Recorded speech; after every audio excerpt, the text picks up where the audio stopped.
In the relentless, sun-baked landscape of rural Zimbabwe, beneath the clear, indifferent sky of Africa, a single schoolyard became the stage for an event so extraordinary, so profound, that it remains one of the most compelling mysteries of the modern age.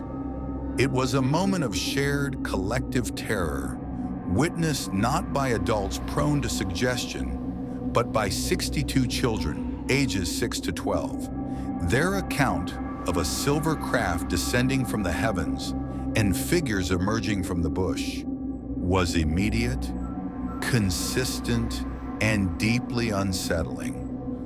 This is the story of the Ariel School Sighting, the day the children met the visitors, and it begins just beyond midnight. The date was September 16, 1994. The setting was the Ariel Primary School, located near Ruwa, Zimbabwe. It was lunchtime, and the 62 students were playing freely in the yard bordering a patch of dense scrubland. The teachers were inside in a staff meeting, leaving the children unsupervised. This crucial detail would later contribute significantly to the credibility of their unified, strange tale. At approximately 12:40 p.m., the silence of the bush was shattered. The first objects appeared in the sky, 4 to 5 brilliant aerial lights that zipped silently overhead.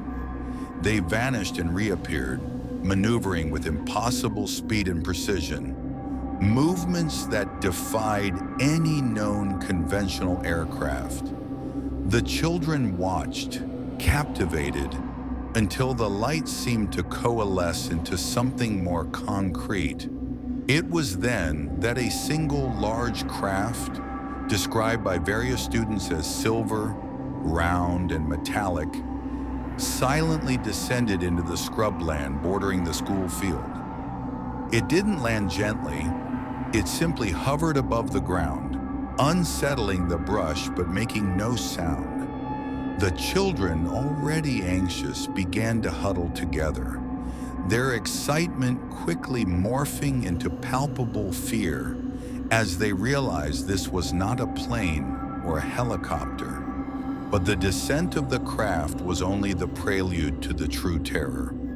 According to the children, figures emerged from the craft or simply appeared nearby. They were described as small, human-like beings with large heads, thin bodies, and strikingly black, enormous eyes.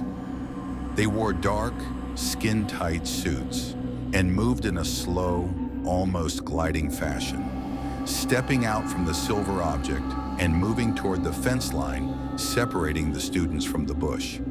The terror became absolute. The younger children wept and screamed, but the majority were frozen in place, transfixed by the silent visitors. Several students reported that the beings did not speak verbally, but rather communicated with them telepathically, sending clear, disturbing messages directly into their minds. The content of these psychic messages was remarkably consistent among the older children. They were warned about the damage humanity was doing to the environment, the destruction of nature, pollution, and the overuse of technology.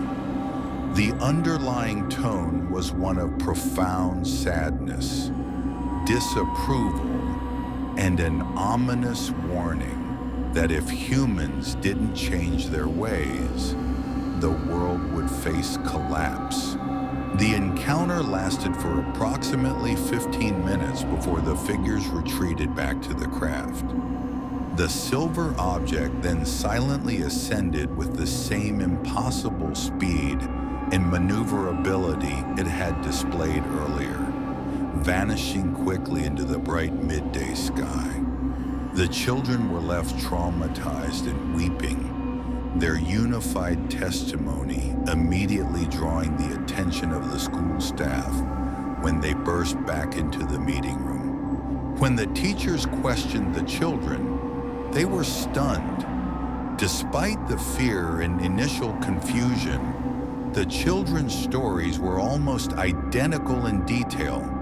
The shape of the craft, the appearance of the beings, and the nature of the environmental message. There were no contradicting narratives, which is highly unusual even for ordinary witnessed events. Psychologist Dr. John E. Mack, a Harvard professor and Pulitzer Prize winner, known for his research into alien abduction phenomena, traveled to Rua to interview the children extensively. Dr. Mack spent days interviewing them individually and drawing out their testimonies.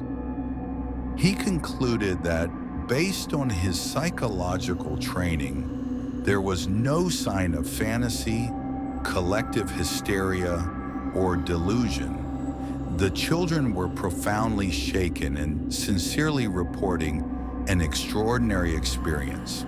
Skeptics, however, proposed alternative theories.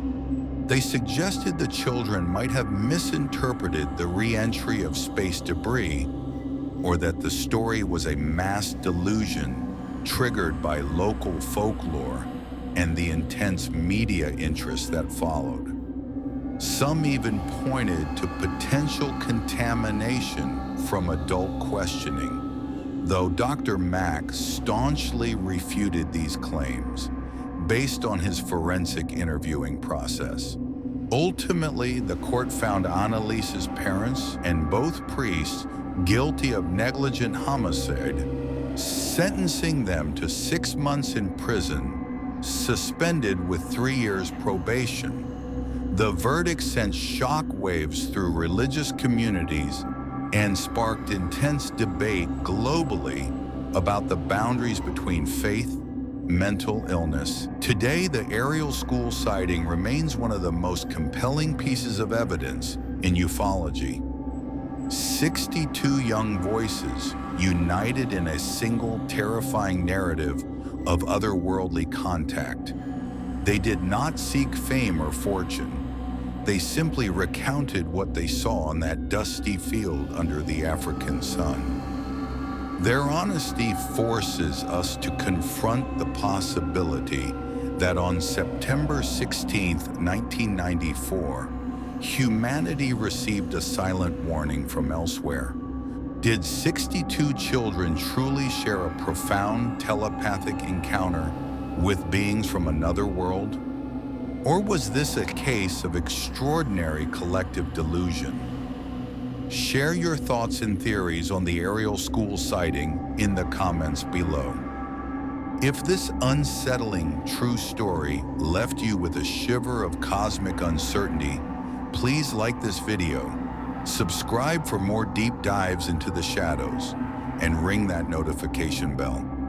Until then, look up. You never know what might be watching just beyond midnight.